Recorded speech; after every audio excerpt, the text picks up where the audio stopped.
Hi class, it is students. Now questions number 9. I am going to start questions number 9 up to questions number 8. I have already completed. You can check the playlist or in video list. Questions number 9 सुरु गर्न गएको छु. Find the equations of a straight line passing through the point. कुन point भएर passing भएको त 0,8 which makes an angle 60 degree positive directions. So हामी यहाँ लेखौँ त ल. The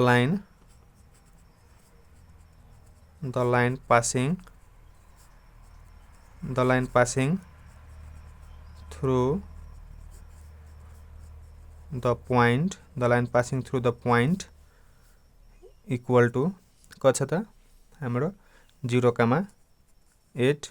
सो हाम्रो यो x intercept भयो, y intercept भयो. सो हामी लेखौँ y intercept intercept y intercept c equal to यो point मा चाहिँ y intercept कुन हुन्छ त 8.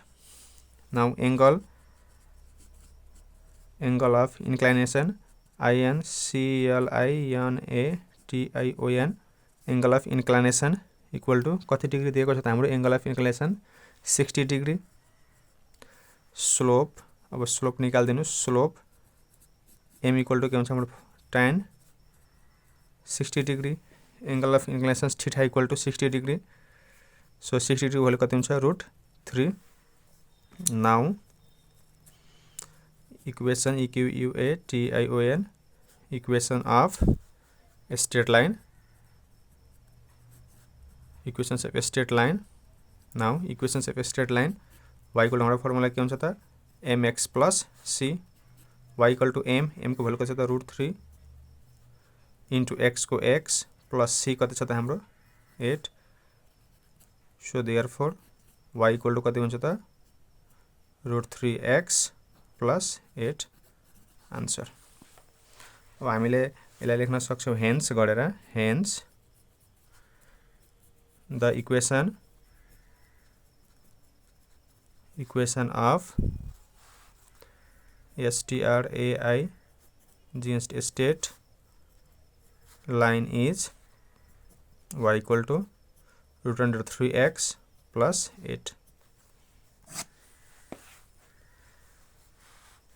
त्यस्तै अब क्वेशन्स नम्बर b हेरौँ त ल. क्वेशन्स नम्बर b 9 को b मा find the equations of a straight line which makes an angle है. So angle of inclination inclination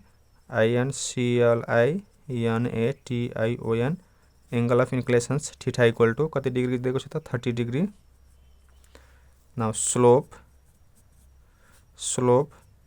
m equal to कति हुन्छ त हाम्रो tan theta भनेको त tan 30 डिग्री डाइरेक्ट लेखिदिनुस्. tan 30 कति हुन्छ 1/√3. त्यस्तै अब with x axis passes through the point. So लेखौ त the line passing the line passing through the point equal to 0,-5. So y intercept कति हुन्छ त y intercept y intercept c equal to यसमा कति हुन्छ त -5. Now equation equation of straight line. Equations of a straight line. Y equal to के हुन्छ formula mx plus c. y को y m को भ्यालु कति छ त 1/√3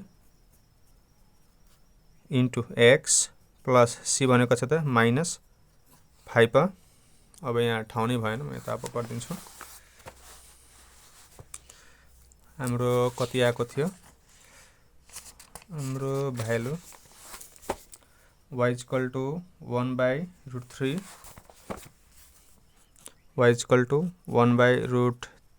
into x plus -5 है. So y equal to अब हाम्रो यो के हुन्छ त यो माथि मल्टिप्लाई हुन जान्छ x/√3 plus -5 plus -5. अब चाहिँ यसमा यति छोड्दा नि भयो हैन, यति छोड्दा नि भयो, यति छोड्दा नि भयो। बुकको आन्सर मिलाउनुहुन्छ भने यो बुकको आन्सर मिलाउनुहुन्छ भने के हुन्छ भन्दाखेरि तपाईको बुकको आन्सर मिलाउँदाखेरि यो मल्टिप्लाई गर्नुपर्ने हुन्छ √3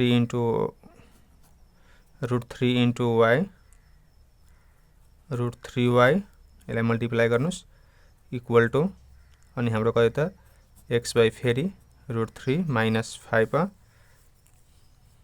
के रे हाम्रो यहाँ एकैछिन है पाउँछ ल यहाँ हामीले पहिले यसलाई मल्टिप्लाई गर्नुस् y equal to x by अब √3 ले 5 ले मल्टिप्लाई कति हुन्छ -5 √3 बाइ √3 को 3 है। यसले मल्टिप्लाई गरेको बाइ को भयो, फेरि यसलाई मल्टिप्लाई गर्नुस् सो देयरफोर हाम्रो कति हुन्छ त और लेख्नुस् कति हुन्छ त √3 y equal to x minus 5√3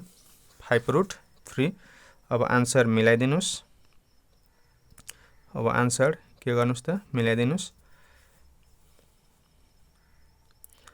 अब हाम्रो यो x को x अब यो √3y उता गयो भने के हुन्छ minus √3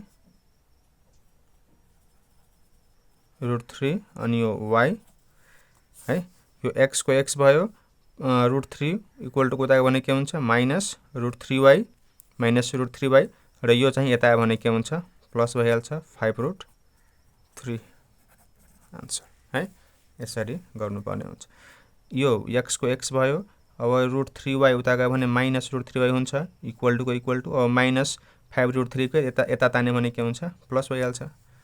so therefore EQUATION equation of STRAI state line is equations of straight line is कति छ त हाम्रो x minus √3y equal to 5√3 है। यति गर्दा नि भयो।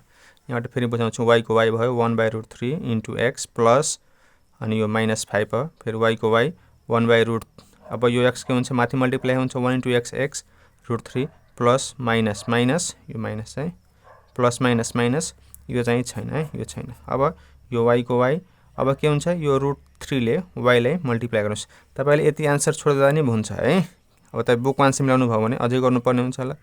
अब यो √3 लाई मल्टिप्लाई गर्छ √3 इन्टु 5 x माइनस 5√3 बाइ √3 फेरि अब यसलाई मल्टिप्लाई गर्नुस् √3 into y √3y equal to x minus 5√3।